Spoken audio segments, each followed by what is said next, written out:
غير المغضوب عليهم ولا الضالين. صل وسلم دائما على أحمد، صل وسلم دائما على أحمد والآل والأصحاب من قد وحد، والآل والأصحاب من قد وحد. صل وسلم دائما على أحمد، صل دائما على أحمد والآل والأصحاب من قد وعد، والأصحاب من قد وحد. وشريعة كسفينة وطريقة كالبحر ثم حقيقة در الغلا. فشريعة كسفينة وطريقة كالبحر ثم حقيقة در الغلا. صل وسلم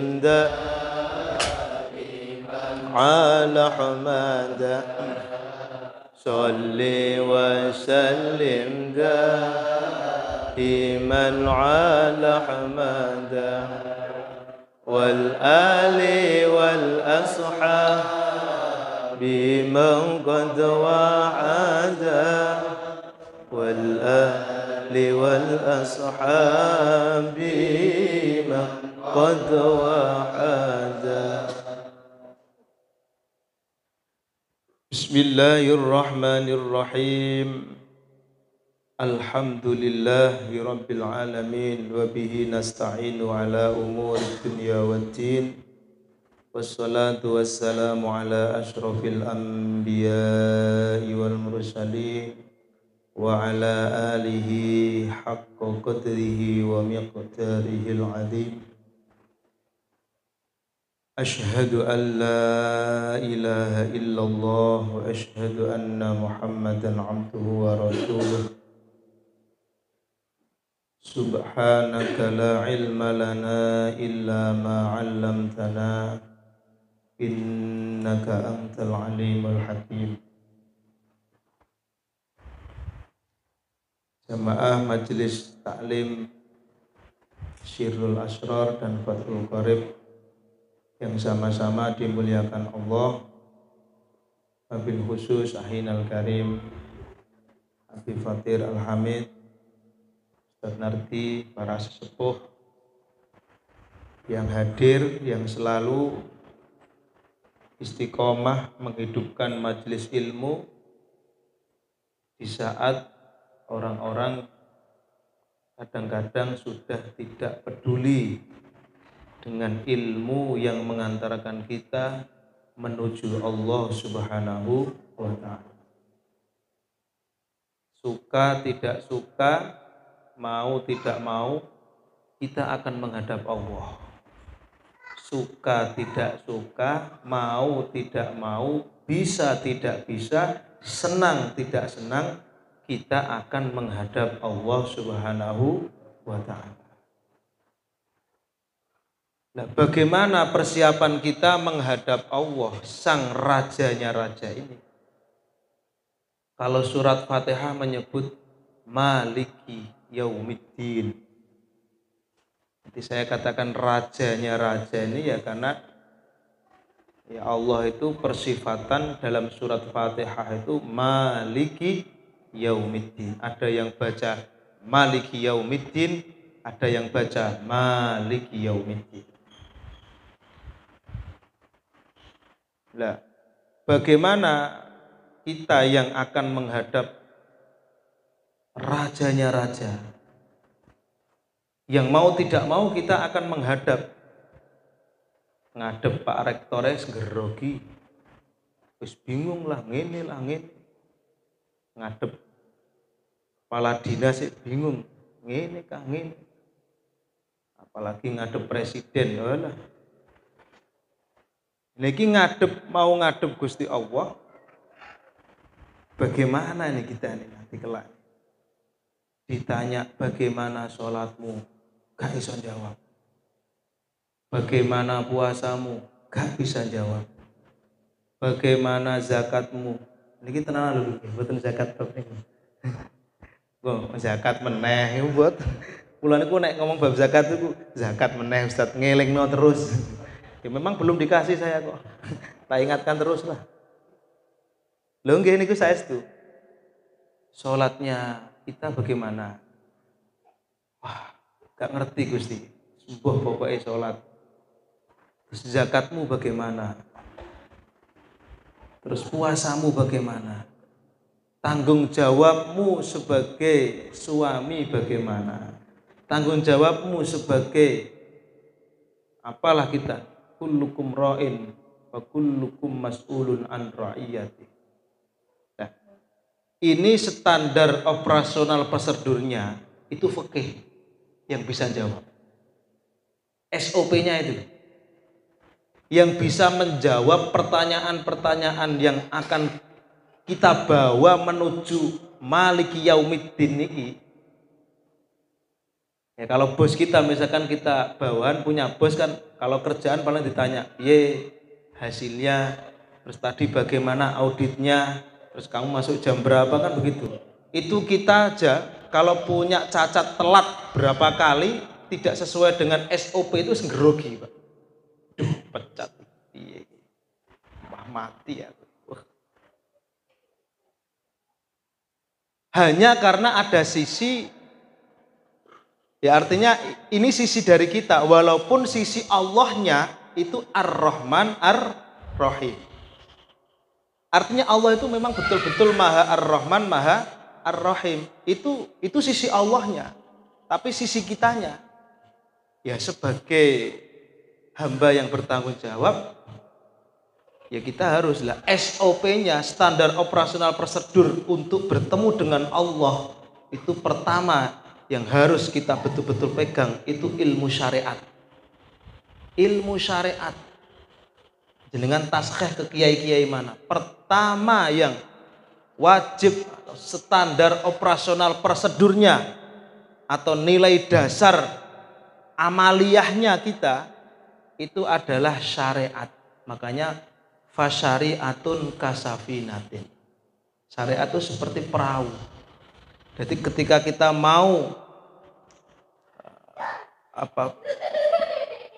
ke laut atau mencari intan di bawah lautan, mencari sesuatu yang berharga di tengah laut, itu modal pokoknya yang mau tidak mau itu harus pakai satu, itu perahunya, dermaganya atau kapalnya. Itu wajib itu. Wis pok elek pok apik pokoknya duwe kapal sik.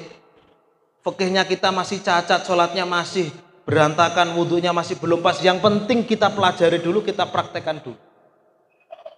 Yang penting punya. Itu syariat. Lah, yang kita pelajari malam Ahad ini, dulu biasanya setelah ngaji fikih itu ya ngaji Sirul Asrar. Itu ibarat kalau yang kita baca setiap kita mau ngaji itu fasyariatun kasafinatin. Kalau fikihnya syariatnya itu seperti perahu. Terus torekohnya untuk ngawal itu apa? Untuk perahu bisa jalan ya diturunkan di lautnya, di airnya. Di perahu tok, punya perahu saja nggak diturunkan ya nggak bisa jalan perahunya. Harus dikasih turun ke laut. Nah, setelah perahunya kokoh, air sudah kita taruh di air, ya kita jalan pelan-pelan. Nanti ada ombak, balik lagi. Ombak itu seperti ujian. Iki lagi duit akeh semangat, pas lagi nanti duit macet gak apa-apa, sing penting aja balik. Jangan sampai putus di tengah, lanjut, minimal bertahan. Nah, itu yang disebut dengan ibarat-ibarat yang oleh ulama-ulama itu menjelaskan kalau kita mau berjalan menuju sesuatu yang berharga, dalam hal ini Syekh Zainuddin Asy-Syafi'i dalam kitab Kifayatul Atqiya menyebutkan perjalanan seorang di dunia menuju Allah itu seperti seseorang yang ingin mencari intan di tengah lautan, maka syarat yang harus dipenuhi pertama adalah dia punya perahu yang layak dipakai, yaitu fikihnya ini yang layak dipakai, kemudian airnya yaitu torekohnya, bagaimana fikih ini bisa berjalan sesuai dengan jalurnya, kemudian pelan-pelan dia berjalan, dia nanti akan menemukan durrun gola, intan yang sangat berharga yang diibaratkan oleh beliau ketika kita bertemu dengan Allah Subhanahu wa ta'ala. Jadi kalau kita tidak peduli dengan ini, ya siapa yang kita gandoli nanti? Saya mau nebeng perahunya Mbah Hasyim aja, misalkan. Enak, perahunya Mbah Hasyim kuat. Ya masalahnya Mbah Hasyim mau nggak nampung kita ini? Terus gak gelem Fatihah beliau, gak ngamalkan amalannya beliau. Nah, makanya pentingnya punya keistiqomahan itu begitu. Kalau kita ngaku ikut dermaganya beliau pantas. Ini NU kultur, buatan NU. Katanya serius ini. Loh, karena ya ketika saya cek sanad itu positif, saya pegang, ada di rumah saya sanad dari ada sekitar 6 jalur yang dari langitan menuju Mbah Hasyim, termasuk Fathul Qorib saya punya. Jadi saya nggak masuk, misalkan nggak ngurus NU secara ini, nggak lembaga nggak apa-apa, karena saya ngurusi ininya, ini yang penting, ini dermaganya ini, karena saya punya sanadnya dari kitab ini. Kitab Fathul Qorib saya punya sanadnya sampai Mbah Hasyim. Kitab Fathul Mu'in saya punya sanadnya sampai Mbah Hasyim. Kitab Kifayatul Atqiya yang kita ngaji malam Rebo ya saya punya sampai Mbah Hasyim. Kitab Risalatul Mu'amanah ya sampai Mbah Hasyim. Walaupun dengan jalur yang berbeda, tapi ada sanadnya sampai Mbah Hasyim. Yang jelas semua yang kita kaji di ini dari jalur Pak Yai Serozi, hikamnya nyampe Mbah Hasyim. Sirul Asrar nyampe Mbah Hasyim dengan jalur yang berbeda. Kalau saya mungkin sanadnya dari Mbah Yai Fakih. Mbah Yai Fakih punya guru diantaranya Mbah Fadl Senori, termasuk Mbah Fathur Rahman Rembang, termasuk Mbah Zainuddin Mojosari, termasuk Mbah Darhar Watu Congol. Itu semua garis nasabnya sampai Mbah Hasyim Asy'ari, kemudian Mbah Hasyim Asy'ari sampai Mbah Khalil Bangkalan. Itu saya punya, secara naskah saya punya teksnya. Nah, yang kita yang punya sanad aja kadang pikir, aku itu diakui muridnya Mbah Hasyim ora sebenarnya. Tapi enggak apa, itu hanya keraguan-keraguan syaitan yang was-was. Ora usah agama iku ora penting, sing penting mergawe duwe dhuwit, bojo tenang, anak ayam wis iku ae. Iku setan masuk tenang. Padahal kalau kita angen-angen lah ya. Kalau kita hanya bekerja, misalkan bekerja dapat uang, terus wareg kenyang, terus turu, terus lupa semua ibadah dilupakan. Itu ya apa bedanya kita dengan yang ada di belakang? Makanya alhamdulillah hanya kita bisa bersyukur kok tolong sama Allah, ada waktu-waktu yang kita itu peduli dengan agama kita. Agama ini sudah dikasih sama kita oleh Allah. Jadi sebenarnya ngaji begini bukan hanya kewajibannya kiai, bukan kewajibannya habib, bukan kewajiban kita yang diberi oleh Allah, agama Islam, agar Islam itu dijaga, jangan sampai lepas. Dipegang secara standar operasional tadi, secara syariatnya dicekel tenanan sebisanya. Terus hatinya ditata yang betul, pakai dengan sekian yang kita dengar dari nasihat-nasihat beliau. Kemudian istiqomahnya kita, adabnya kita, akhlak batiniah kita. Untuk apa? Itu bukan untuk memuliakan kiai, itu bukan, untuk memuliakan diri kita sendiri yang kita sudah diberi agama oleh Allah Subhanahu wa taala. Jadi Islam itu diparingaken sama Allah, dikasih. Nyatanya tidak semua orang dikasih barang ini. Banyak. Bahkan dulu yang pernah hidup sama Kanjeng Nabi, ada yang gak dikasih sama Allah. Barang ini, Islam ini. Ada orang yang langsung berhadapan Rasulullah, ketemu Rasulullah, lihat wajahnya Rasulullah, tapi nggak dikasih barang ini sama Allah. Nggak dikasih. Banyak orang-orang yang hidup di zaman Nabi itu nggak dapat jatah ini. Lah kita ini yang jauh dari beliau dikasih sama Allah. Loh, barang yang semulia ini masa kita sia-siakan itu? Ayo, apa yang lebih mulia daripada Islam? Apa coba? Istri. Enggak, Pak. Kalau punya istri tidak kita bina dengan akhlak Islam, ya rusak bodoh. Uang kalau tidak kenal halal haram, ya rusak sama saja. Nggih to? Nek gak ono Islam iki, ya Allah, gak ono gunane, Anak yang jenengan mungkin anggap ini nikmat besar, mengalahkan nikmat Islam. Kalau diuji anak kok delalah, ada orang yang anaknya gak pas, naudzubillah. Ayo, kadang pisah. Lah, semua ini jadi penting, semua ini jadi nikmat. Anak iku iso ono nikmate, kelihatan punya anak niku nikmat sekali kalau kita dasari punya anak yang berakidah Islam. Kita punya pekerjaan iku iso nikmat itu kalau di situ ada Islamnya. Artinya apa? Ada proses halal haramnya, ada proses akad yang jelasnya, ada sesuatu yang membuat adab atau akhlak di dalam kita berakad. Itu jadi mulia. Jadi sing gari mulia niku Islam ini. Rumah tangga ya sama, hubungan tetangga ya sama. Itu semua mulia itu karena ada ajaran Islam. Nek gak ono Islam itu, ya Allah, gak tahu.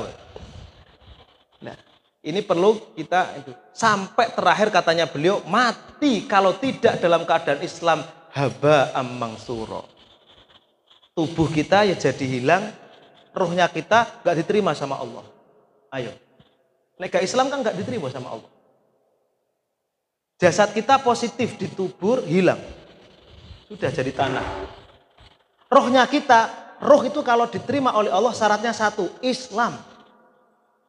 Makanya di dalam ayat itu yang sering orang-orang khutbah disampaikan, wala tamutunna illa wa antum muslimun. Pokoknya syaratnya mati satu, Islam. Nanti kebaikan kita diterima walaupun tidak banyak. Misalkan jenengan punya amal apa sedikit, asal Islam diterima sama Allah.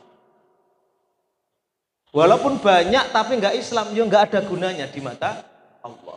Ini ku teksnya aja wala tamutunna. Ini ku nek maknane ngaji bahaya gini.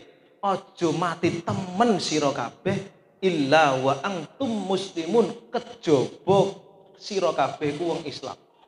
Jangan sekali-kali kalian tuh mati seolah-olah itu kita disuruh ikhtiar.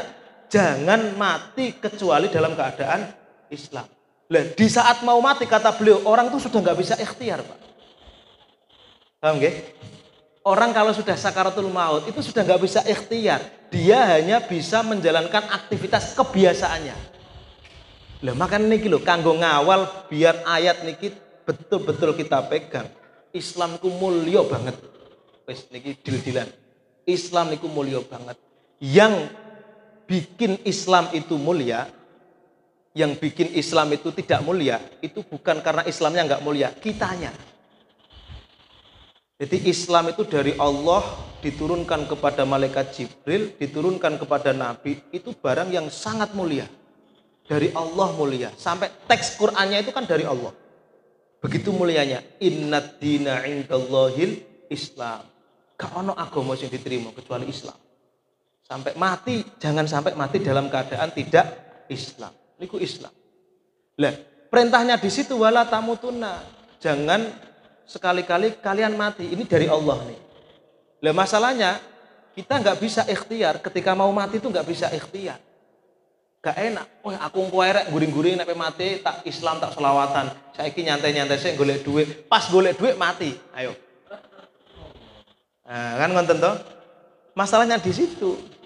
Makanya kata beliau tadi, kita hanya bisa mengikhtiari, menjaga dengan semaksimal ikhtiar kita di saat akal kita ini masih waras. Ya kayak gini kan masih waras. Lah ngaji ini termasuk salah satu ikhtiar menjaga agar pemberian Allah yang mulia ini terasa mulia. Niki apa bahasane niku, kalau tidak dikaji begini ya enggak ketok mulia nih kok.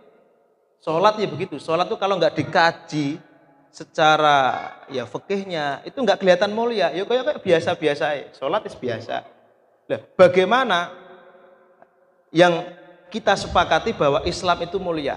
Ajaran terbaik, ibadah terbaik di dalam Islam yang Kanjeng Nabi pernah dawuh, as-sholatu imaduddin, as-sholatu ra'sul ibadah, macam-macam. Dari sekian ibadah yang ada dalam Islam, itu paling mulia adalah sholat. Nah, mempelajari bab sholat niki betul-betul bukti bahwa kita mau memuliakan Islam sendiri. Jadi Islam tumpul itu bukan karena ajarannya yang tumpul, kitanya yang tidak mau ngasah. Nah, makanya guru-guru kita itu kenapa kok ajak itu toh, sesibuk apapun kita harus ada waktu, walaupun tidak di majelis ini, harus ada hal yang menjadikan kita itu Islam itu luar biasa ternyata. Bukan pakaiannya, bukan ajarannya ya diantara sholat. Ya, ini sebagai penguat tadi yang disampaikan beliau. Kenapa? Karena kita mau bahas bab 2 kali ini saya ulang. Bab wudu dulu 3 kali saya ulang. Misalnya jenengan terpaksa mboten paham, nggih wassalamualaikum warahmatullahi wabarakatuh. Yang jelas nek kula ditakoki, piye? Biyen awakmu pernah ngaji di pondok terus di masyarakat sampean ajarkan enggak? Saya ajarkan Gusti. Kok akeh sing gak paham masyarakatmu? Salah dhewe gak gelem ngaji. Wis disoting, wis diumumne ya wis gak apa-apa. Niki cara kula jawab pertanyaan Gusti Allah saged. Nggih ta, kula niku bismillah asal sehat, dikei kesempatan.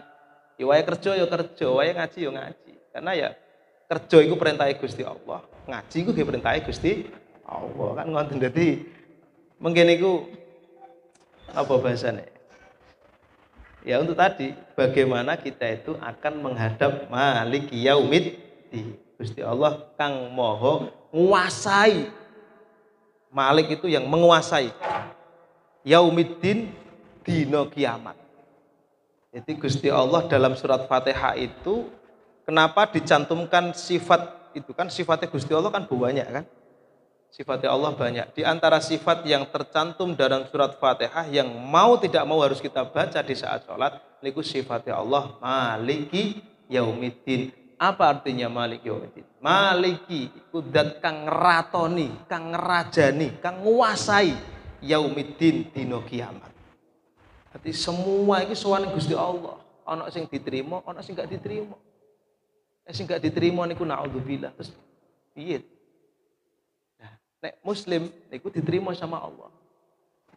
Kita ini pasti diterima. Cuman diterimane kita itu di mana kita itu? Dari sekian juta triliun orang kita itu ikut rombongannya siapa kita? Habib Fatir gak gelem ngejak sampean. Ganggu ini. Beliau penak gombolannya habaib ulama-ulama. Kita ini enggak jelas ya. Makanya dengan barokahnya kita ngumpul ini, kita pengen punya di mana kita nanti itu punya gerombolan, yang gerombolan itu ketika menghadap Maliki Yaumiddin kita selamat di hadapan Allah Subhanahu wa taala. Nek niki nggih. Ya ngoten niku. Paham nggih? Jadi itu sebagai penyemangat atau penguat kenapa kok harus ada waktu yang kita sisakan untuk memahami bab ini, sesibuk apapun kita. Jadi yang membaca nggih ada ibadahnya, yang mendengarkan ya ada ibadahnya sama-sama. Jadi bahasanya beliau ana qari' wa anta sami' wallahul hadi. Jadi saya hanya bisa membaca, jenengan mendengarkan, ya, saya dan jenengan sama-sama pengen dapat hidayah dari Allah Subhanahu wa taala. Bismillahirrahmanirrahim. Ini bab salat ya. Faslun wa syaraitu shalah qabla dukhul fiha khamsatu asya. Ini penting. Ini sebagai modal pokok kitab fikih dasar, syariat dasar untuk memahami bab salat yang insya Allah kalau kita diberi faham dalam bab salat ini, minimal salat yang sudah kita kerjakan, mungkin jenengan dulu sudah praktek bab ini, ya ini sebagai penguat. Sekali lagi sebagai penguat ben mantep. Kalau dulu belum pernah ya, kalau misalkan ada yang kurang pas, ya insya Allah dimaafkan sama Allah. Yang ini untuk memperbarui nilai dari apa yang telah kita kerjakan sebelum-sebelumnya yang belum kita ketahui. Jadi cara gugur kewajiban, kalau kita punya kewajiban untuk mencari sesuatu yang diwajibkan oleh Allah, kita ini taunya kan golek duit iku wajib kan gitu kan. Taunya kita itu loh, nek duwe bojo, engko golek nafkah, bojo pikirannya iku tok, padahal wajibnya Allah niku kuwatah. Artinya yang Allah berikan kepada kita sebagai bentuk tanggung jawab kewajiban itu banyak. Contoh, kalau kita punya uang, bertemu dengan orang yang miskin, itu ada kewajibannya. Kayak imam. Kalau kita di mana misalkan kita berada di masyarakat, di tengah-tengah masyarakat misalkan. Contoh saya nih, contoh misalkan yang nggak tahu diakui atau tidak. Pernah dulu ngaji misalkan. Ada kewajibannya, ada zakatnya ngaji, ada zakatnya. Zakat ilmu. Sedangkan ke saya tuh jangan tanya uang, tanya ilmu. Pertama yang ditanya itu, piye, ngajimu sudah kamu praktekkan belum? Nah, ini pertama. Bagaimana kita mau ngajarkan ilmu, kita aja belum praktek. Pertama praktek dulu terus diajarkan. Itu ya kewajiban, nggak kalah pentingnya dengan cari uang tadi. Sama. Nah, di antaranya lagi kalau tidak tahu, kalau belum tahu, wajib mencari. Mencari apa? Mencari sesuatu yang ada kaitannya kewajiban dengan kita. Contoh, Allah perintah sholat, ini wajib. Umat Islam mesti ngerti nek sholat itu wajib. Tapi tidak semua orang Islam diberi kesadaran betapa pentingnya kita memahami barang yang wajib sampai ketemu dengan bagaimana Allah itu mewajibkan itu wajib. Paham betul? Kenapa sholat kok wajib? Kenapa kok membiayai istri itu wajib? Kenapa kok menafkahi anak itu wajib? Itu kan ada alasan-alasan tersendiri. Kalau toh sholat itu wajib bagi kita, kalau toh misalkan memberi nafkah kepada istri bagi kita, maka potensi mementingkannya dua hal ini, padahal kalau secara ilmu penting sholat. Dulu sebelum kita nikah sudah diwajibkan sholat. Tapi banyak di antara kita pas nikah, dua anak, dua bojo, hanya karena kepentingan kewajibannya menafkahi anak dan istrinya sampai sholatnya dilalek nih. Ikan yuk, cara akal kita ditipu sama diri kita. Kita itu sering ditipu sama diri kita. Sholat itu sebelum kita punya tanggung jawab, bahkan mulai umur 7 tahun, 10 tahun sudah diperintahkan sholat. Tidak ada semua kitab fikih, mulai madhab Syafi'i, madhab Maliki, Hambali, Hanafi, tidak ada bagi anak umur 7, 10 tahun wajib cari nafkah, itu enggak ada. Semua ulama sepakat. Yang ada itu wajib dididik untuk sholat. Sholat sih, bukan dididik untuk kerja. Kalau memang kerja itu lebih penting daripada sholat, maka umur 7, 10 tahun mesti ulama sepakat diajari kerja. Biar nanti kalau punya istri biar kerja. Enggak begitu. Sholat. Pertama umur 7 tahun. Itu naik madhab Syafi'i 7 tahun. Ulama sepakat. Mulai Fathul Mu'in, Fathul Wahab sepakat 7 tahun. Pertama dididik, diajar. Terus 10 tahun mulai ada kewajiban yang meningkat. Sampai bahasanya, Habib mohon maaf, kalau ada anak umur 10 tahun kok disuruh sholat gak mau, harus ada jera-jera sedikit. Bahasa kitabnya itu bisa dipukul dan lain, tapi bahasa kita sebagai orang tua mungkin ya, uang jajannya bisa dikurangi. Artinya ada efek jera untuk anak tadi. Pendidikan yang sepenting itu, ini diwajibkan oleh Allah ketika nanti dia balik, dia sudah membiasakan untuk melaksanakan sholat.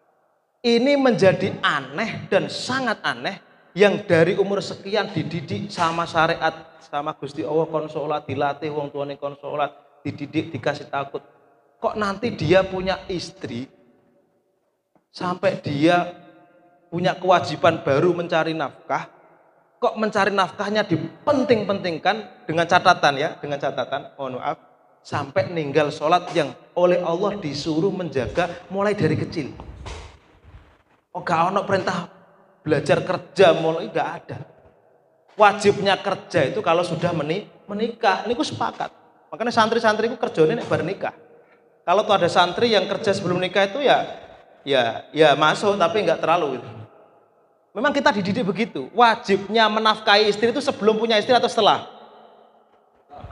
Setelah. Nah jenengan jawab sebelum itu berarti nggak tahu sanad dari mana, nggak tahu.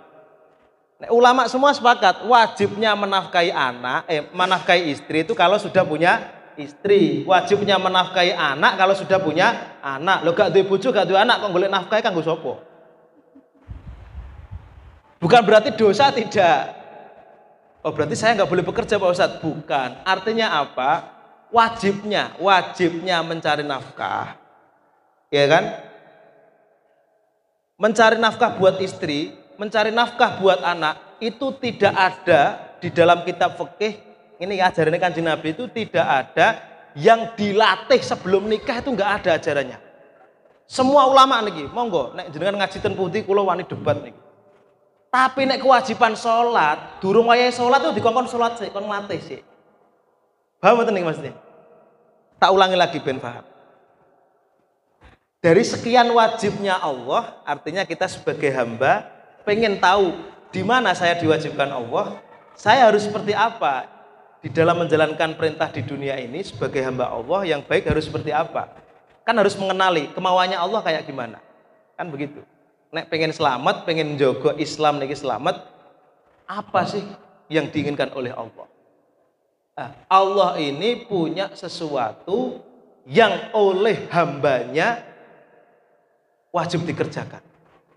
Nah, dari sekian perintah Allah, Allah itu dua perintah, dua larangan, Pak. Jadi kita di dunia ini ada dua hal, perintah sama larangan. Dari sekian perintah Allah itu ada perintah yang wajib, ada perintah yang enggak terlalu wajib. Bahasa kita fikihnya sunnah. Dari sekian yang wajib, itu ada yang wajib sebelum dituntut wajib itu sudah disuruh ngelatih sama Allah. Itu tidak ada lain kecuali sholat. Zakat nggak disuruh latihan, Pak. Nanti anak umur sekian kalau belum punya harta disuruh latihan zakat, nggak ada. Ada puasa, itu nggak ada, secara itu status sosial aja. Anak umur sekian diajak puasa. Kalau di Jawa itu puasa beduk namanya. Puasa jam 12 tuh. Dalam syariat nggak ada fikih seperti itu. Itu hanya saking baiknya orang tua, ayo cong latihan poso. Gak ono Pak poso setengah itu. Itu kan ngelatih, tapi secara fikih tidak ada. Artinya dalam kitab fikih-fikih nggak ada anak kalau umur sekian disuruh puasa setengah, itu nggak ada. Tidak ada. Itu hanya cara mendidik orang tua saja. Ketika anaknya sudah mulai besar diajak puasa separuh. Nanti kalau sudah besar lagi agak seperempat lagi. Nanti kalau sudah umurnya sekian pas balik nanti bisa puasa penuh. Tapi itu hanya cara orang tua mendidiknya. Biasanya orang Jawa begitu. Nggak tahu kalau di jenengan.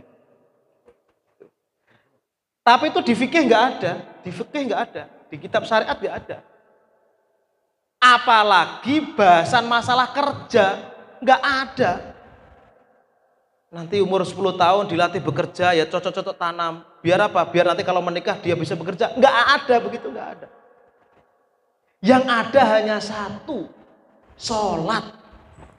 Di kitab paling dasar sekalipun, Mabadiul Fiqih, kitab Sulamut Taufik, kitab Fathul Qorib, kitab-kitab fikih dasar sampai kitab yang besar, itu ulama khususnya mazhab Syafi'i sanad kita, itu anak kalau umur 7 tahun itu disuruh ngelatih sholat.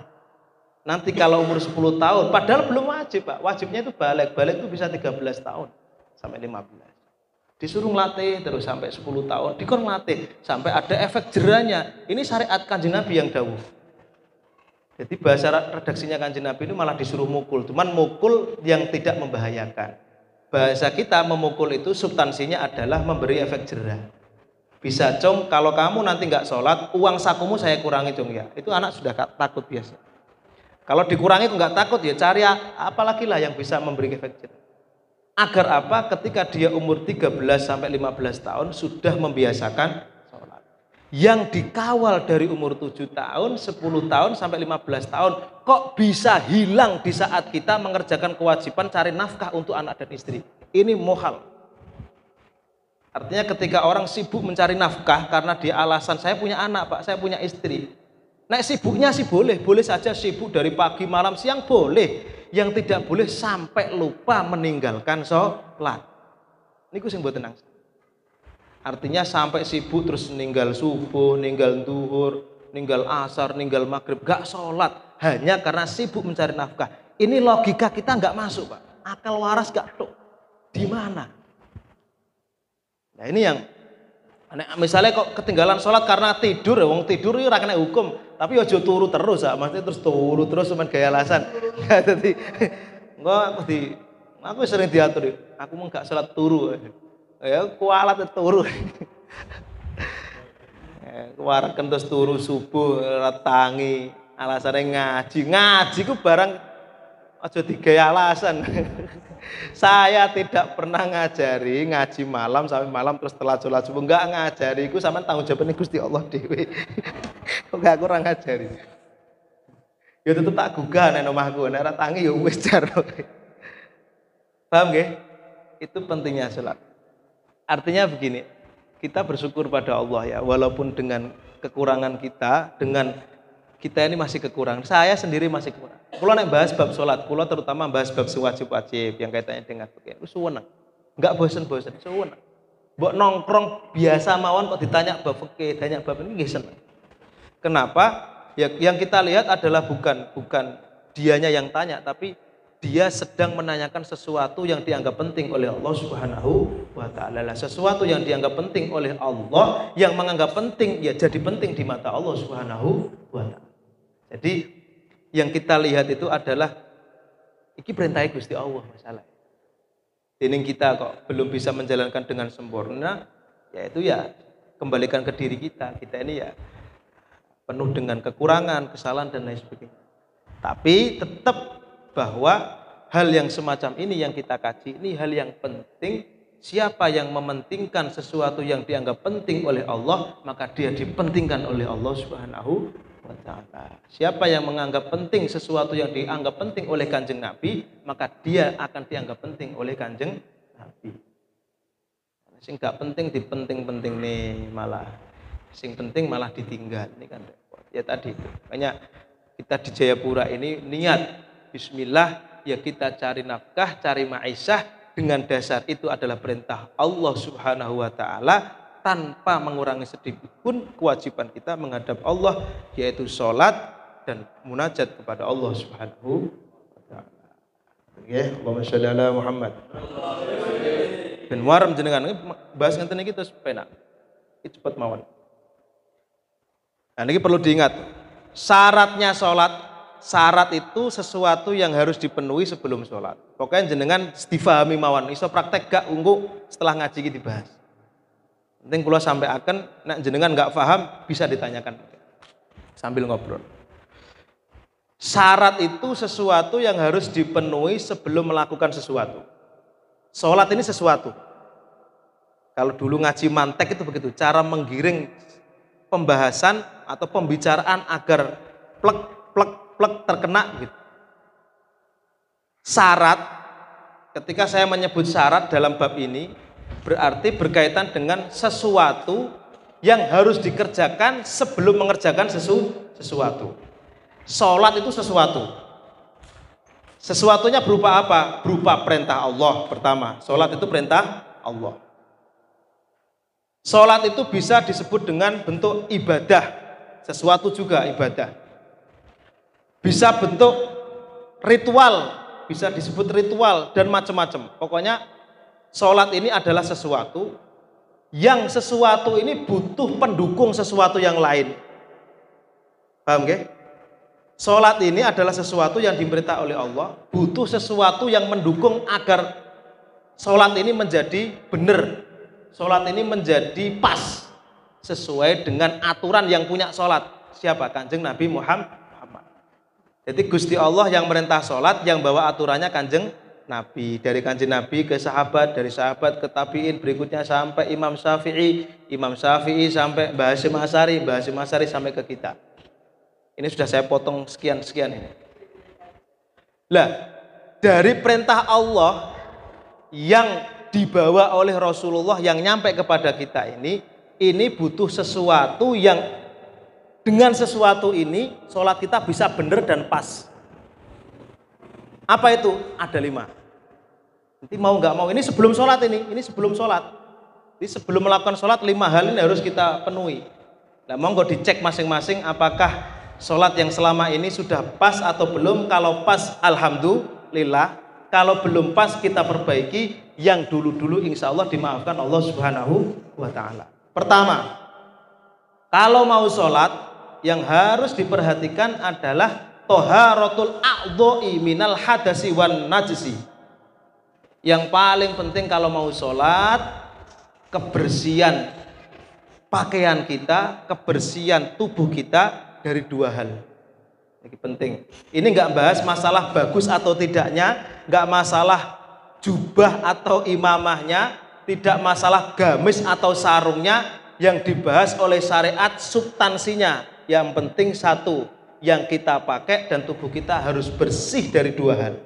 Mau pakai baju koko, mau pakai kaos, mau pakai jaket, mau pakai jin, mau pakai celana, pakai jubah, pakai sarung, apapun nggak masalah. Yang penting syaratnya 2 ini. Yang pertama adalah suci dari najis. Bisa dipaham? Suci dari najis. Pastikan baju kita, kaos kita, bahkan celana kita, sarung kita, ini sarung yang bersih dari najis. Bukan bersih dari laundry, bukan bersih dari jemuran, tapi bersih dari najis. Kalau dari jemuran kok ada tai cicaknya, ya tetap najis. Walaupun dari jemuran kok dikencingi anak kita, ya najis. Walaupun tidak dari jemuran tapi steril dari najis-najis, yaitu ya berarti suci. Ini pertama yang wajib diperhatikan. Diniati.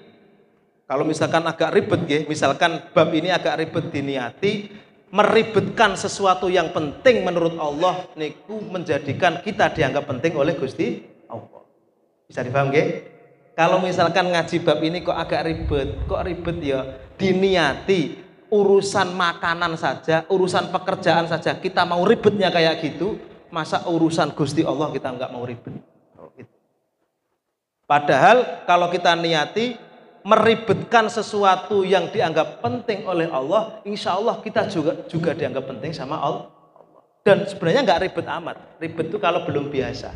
Kalau sudah biasa nggak ribet. Dan saya nggak merasa ribet sekali, biasa mau. Cuman kalau nggak tahu ilmunya, baju ini najis atau tidak kita nggak peduli kadang. Enak telek, singkirnya ae, ngono ae gak dicuci, biasa. Paham nggih? Pertama, bajunya harus suci. Ya, toharatul a'dha. A'dha niki badannya kita, tubuhnya kita. Suci dari hadas dan najis. Hadas itu keadaan tubuh yang tidak bersih. Apa? Keadaan diri tidak bersih. Itu ada 2, hadas kecil dan hadas besar. Manusia itu punya kotoran di dalam dirinya, itu disebut dengan hadas kecil atau hadas besar. Hadas kecil itu bisa terjadi karena kencing, karena buang air besar. Terus kemudian kalau hadas besar itu dengan keluar mani. Paham nggih? Niki kula blak-blakan mawon bahas masalah hadas besar niki keluar mani lah. Keluar mani itu macam-macam, bisa mimpi, bisa membayangkan sesuatu yang enggak jelas. Saya ranti bojo iku hati-hati bahas yang enggak jelas hadas besar. Utawa di bojo tapi adoh itu. Oke, metu mani, keluar mani itu hadas besar. Paham nggih? Kalau hadas besar itu caranya ya mandi besar. Kalau hadas kecil dengan wudu, maka sering-sering wudu. Pastikan, harus pastikan bersihnya anggota tubuh kita dari najis dan hadas. Yang kedua, wasatrul aurah bilibasin tohirin, pakai penutup atau menutupi aurat tubuh kita pakai baju yang suci. Ya, ini yang tadi kita bahas. Jadi kalau agama itu tidak meribetkan masalah bentuk pakaiannya ya. Artinya jenengan pakai jubah ya monggo, pakai celana monggo, sarung monggo. Yang nyaman lah di mana? Pakai kaos misalnya nyaman ya enggak apa-apa. Secara fikih boleh-boleh saja. Yang dipastikan oleh fikih, yang mau tidak mau harus kita pastikan adalah kesucian pakaian kita. Bukan masalah bersih atau kotornya. Kotor kalau suci, misalkan ketumpahan kopi, ngaji terus ketumpahan kopi kotor atau cat apa. Ini Pak Ustadz bagaimana nih? Baju saya kotor, boleh nggak dipakai sholat? Loh, kotornya kenapa dulu? Kena kopi, nggak apa-apa. Kopi kan suci. Kena cat, cat kan suci. Walaupun kotor, asal yang mengotori nggak najis ya nggak masalah. Walaupun tidak kotor, sedikit tapi najis, ya itu ya masalah dalam bab ini. Ada tai cicak kecil nempel di kita. Atau yang bahaya lagi, percikan kencingnya kita ketika kita di kamar mandi. Niku kan nggak kelihatan. Tapi bisa dipastikan kalau kita kencing berdiri pakai celana, nyipratnya kencing berdiri itu jauh sekali, Pak. Jenengan praktekkan aja di kamar mandi yang kering, kamar mandi yang mungkin satu malam nggak dipakai, terus jenengan kencing berdiri, lihat percikannya itu bisa kemana-mana itu ngati-ngati. Ini lebih bahaya daripada cat atau kopi yang tumpah di baju kita. Bisa difaham ya?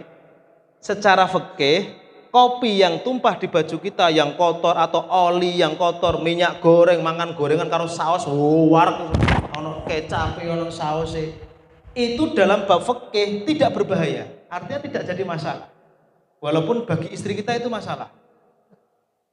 Bagi istri kita itu masalah mana? Kena kencing atau kena cat? Oh, sampai kena saus, kena kecap, kayak saya begini pulang bekas saus kecap, masalah itu. Istri kita, bukan istri saya. Tahu? Ngono loh, jadi rada cerdas ini.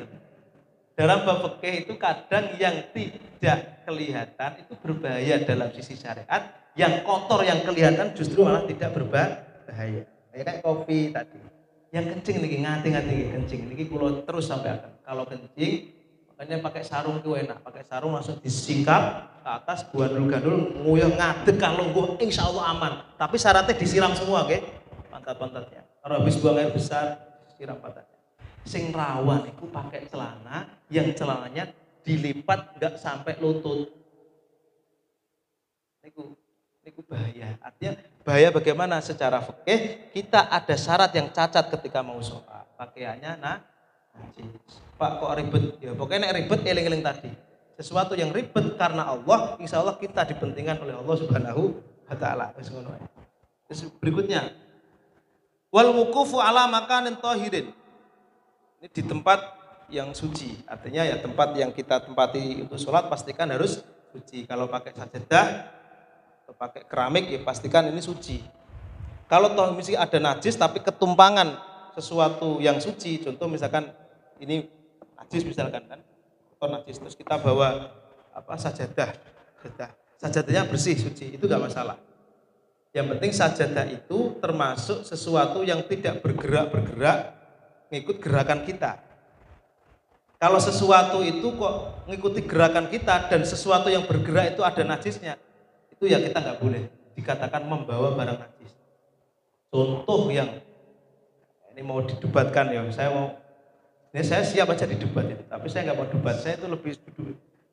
Kalau ada anak kecil yang bawa pampers, gitu, saya kira modelnya nggak pampers nanti nih. Kalau jenengan pastikan kencing ada kencingnya di pampers itu, kok anaknya jenengan gandolan yang sampean, niku kita bisa dipastikan. Kita sholatnya membawa barang yang barang itu ada najisnya. Nah anak gak najis Pak. Wong anak suci kok. Tapi dia sedang membawa barang najis. Pampers itu loh. Itu lah najis ya, diuyoi. Kadang diisingi barang. Nah anaknya suci. Pakai pakaian suci. Enggak terus. Tapi kalau sampai dia ngerangkul kita kita pastikan pampas itu ada kencingnya, maka kita membawa sesuatu yang sesuatu itu ada najisnya. Itu sama dengan kita bawa sorban, di ujungnya sorban ada tai kucingnya. Paham nggih? Jadi sama. Jadi nek sorbannya suci, sorbannya yang dipakai suci, tapi ujungnya di sana ada tainya. Yang sorban itu kalau kita bawa jalan ikut gerak, bahasa kitabnya yataharraku biharokatihi, bergerak dengan gerakan kita. Maka walaupun misalkan ada sorban 5 meter ya, kurang kerjaan bawa sorban panjang. Biasa Pak Imam toh, sorban panjang. Imam nganggur. Lah di ujung serbannya itu ada tai cicaknya atau tai kucingnya. Yang serban itu kita kalungkan, kalau kita jalan sorban itu ikut jalan. Kalau sajadah, misalkan di bawah kita ada tai, terus kita tutup sajadah, maka masih sah, masih boleh. Kenapa? Karena sajadah ini kalau kita pergi, sajadah tidak ngikut kita. Paham betul? Anak ya gitu, kalau dia hanya di samping kita nggak masalah. Mungkin ngerangkul biasa, pegang-pegang begini, atau apalah. Yang penting jangan ngerangkul pas kita bergerak, dia ikut gerakan kita. Paham nggak? Catatannya itu dia yataharraku biharokatihi, bergerak ngikut gerakan kita. Tapi kalau bersanding, main-main di depan, yang bukai sarungnya awak dhewe barang kayak cilik kan, nah, itu nggak masalah. Tapi kalau sampai ngerangkul, yang ngerangkulnya itu kalau kita berdiri dia ikut berdiri, kalau kita sujud dia ikut sujud, maka itu disebut yataharraku biharokatihi. Ulama fikih sepakat itu batalnya sholat. Kenapa? Dia dianggap membawa sesuatu yang sesuatu itu ada najis. Ada najis. Ada kula buat terbang niki soalé napa? Kula yakin kula hafal soalé. Tapi kalau yang tidak bergerak dengan gerakan kita itu enggak jadi masalah. Contoh niki kabel niki lho. Kabel. Niki kabel kalau dawa. Dedak Mas Munir nggawa telek. Ning kono lho. Niki contoh oke, ben sampean enggak serius-serius. Contoh Mas Munir ya, contoh. Aja serius-serius. Di ujungnya itu loh ada tainya, paham nggih? Yang kalau gerak, dia ikut gerak karena saya ikatkan di sini. Ini kalau saya gerak, ikut gerak, maka sholat saya kalau sholat membawa ini ya, batal. Kenapa? Karena saya dianggap membawa barang najis. Walaupun pas di sininya suci, tapi nokono udah disingin. Ini contoh aja biar gampang difaham loh. Kok bisa anak kok pakai pempes itu ya? Logikanya kayak gitu, cara memudahkan rumah. Bukan anak saja, ya serban, ya bojo barang. Misalnya bojo sampean ngising nang cewek gandul sampean. Oh, ngeraro wayahe. Kepet ngerti kepet sampean. Kepet itu ngising turun cewek itu. Lho kok gandul sampean, Mas? Durung dikeloni tinggal sholat. Wah. Go gandul itu ya batal. Hati-hati Mas Munir. Ngono lho. Ya mbok sabar sik salat sik ah mosok.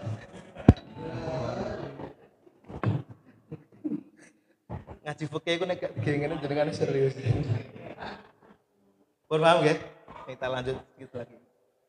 Wal ilmu bidukhulil waqti. Waktunya sudah pasti. Artinya apa? Yakin kalau jam sekian ini zuhur, ini asar sudah pasti. Jangan sampai ragu. Iki zuhur apa asar ya pastikan dulu. Ada nih yang kita nih yang bepergian jauh, sholat ngeloloni gak oleh Pak. Ngeloloni itu mendahului. Contoh ini yang sering di bandara. Umumnya zuhur itu jam 12 ya, kita anggap jam 12. Walaupun sekarang itu jam setengah 12. Anggap umumnya jam 12. Karena dia nggak tahu cara mengqashar sholat, pesawat harus berangkat jam 11 dari sini, dari Jayapura jam 11. Lah si A ini tidak tahu caranya mengqashar sholat, dipastikan nanti kalau sampai Makassar itu jam 3. Paham ya? Atau sampai Surabaya itu lewat asar. Mestinya dia punya banyak cara, kalau paham ilmu itu banyak cara, bisa qashar, bisa jamak dan lain sebagainya.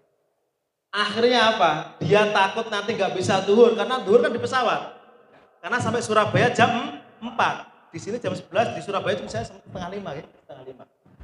Iki bingung, mau zuhur belum waktunya. Kalau nanti nunggu di Surabaya sudah habis waktunya zuhur, sehingga jam 11 dia zuhur duluan. ngeloloni kalau bahasa Jawa namanya apa?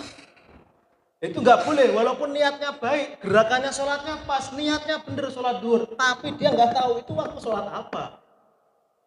Harus dipastikan ketika sholat harus masuk ini waktu duhur, ini waktu asar, ini waktu maghrib, ini waktu isya, harus jelas. Ngerti lah, jangan disengaja nih. Kadang-kadang ya tadi karena bingung nggak tahu jam 11 sudah sholat, katanya apa? Daripada kok gak duhur, mending duhur sih. Loh, ini bento tapi kok bersyariat.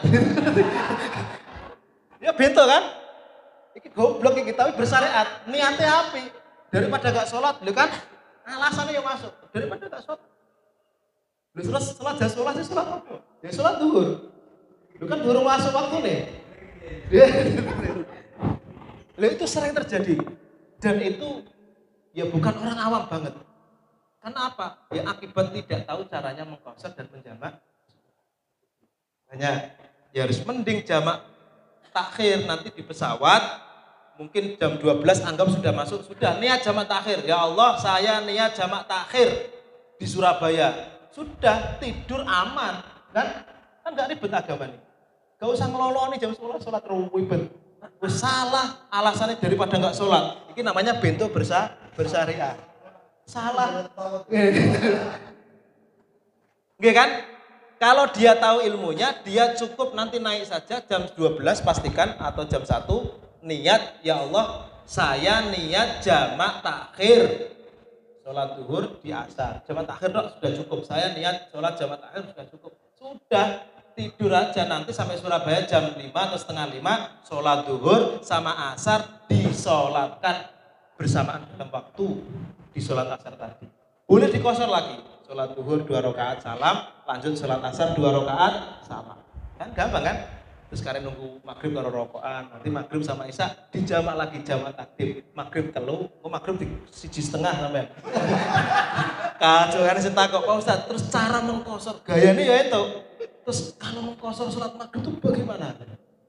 Sing takok ki gendeng, maghrib kok dikosor iku. Sing dikosor itu sholat 4 jadi 2, Pak. Sing telu gak itu.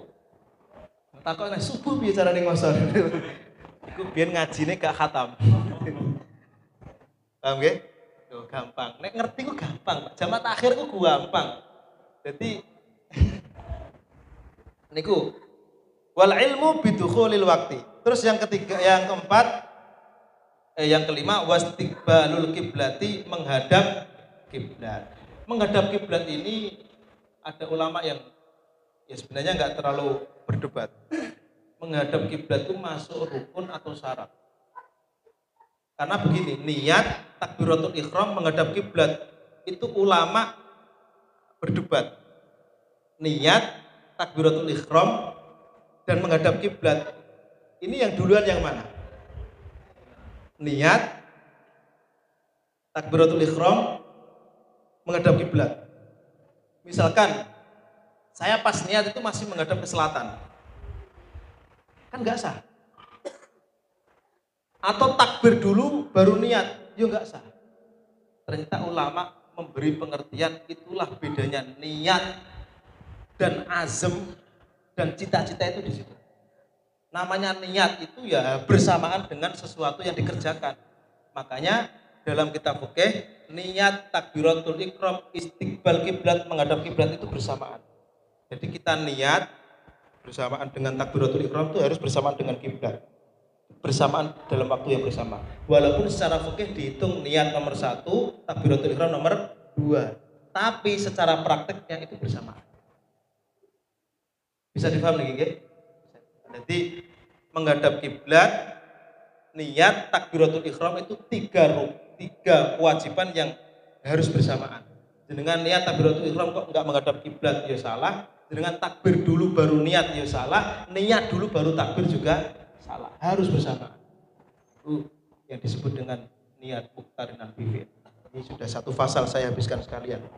Kira-kira seperti itu. Yang pertama yaitu harus suci anggota kita, pastikan kencingnya, buang air besarnya beres.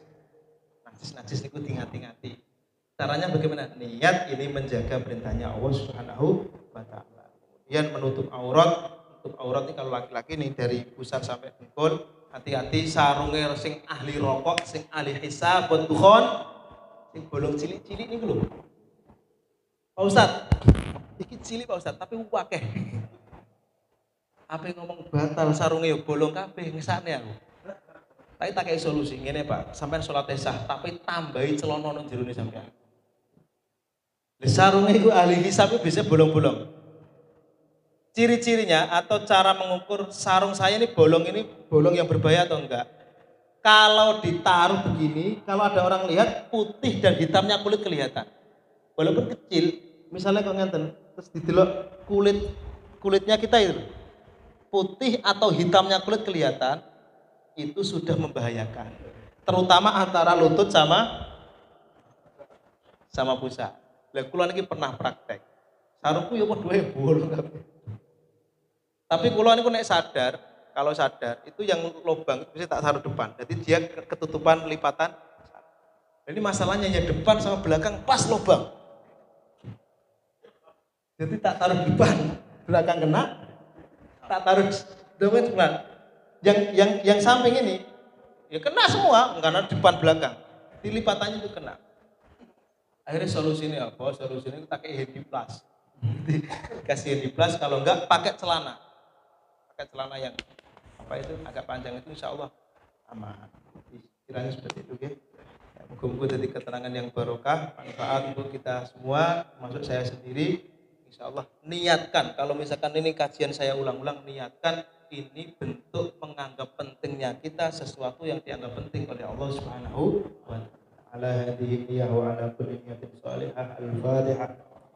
Billahi minasyaitonir rajim.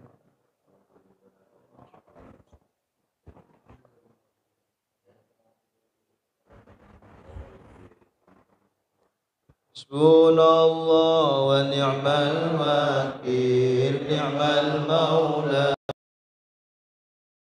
nasir. Hasbunallah wa ni'mal wakil, ni'mal maula wa ni'mal nasir. La ilaha illallah, la ilaha illallah, Muhammadur Rasulullah. Hasbunallah wa ni'mal wakil, ni'mal maula wa ni'mal nasir. Hasbunallah wa ni'mal wakil, ni'mal maula wa ni'mal nasir. La ilaha illallah, la ilaha illallah, la ilaha illallah, Muhammadur Rasulullah. Assalamualaikum warahmatullahi wabarakatuh.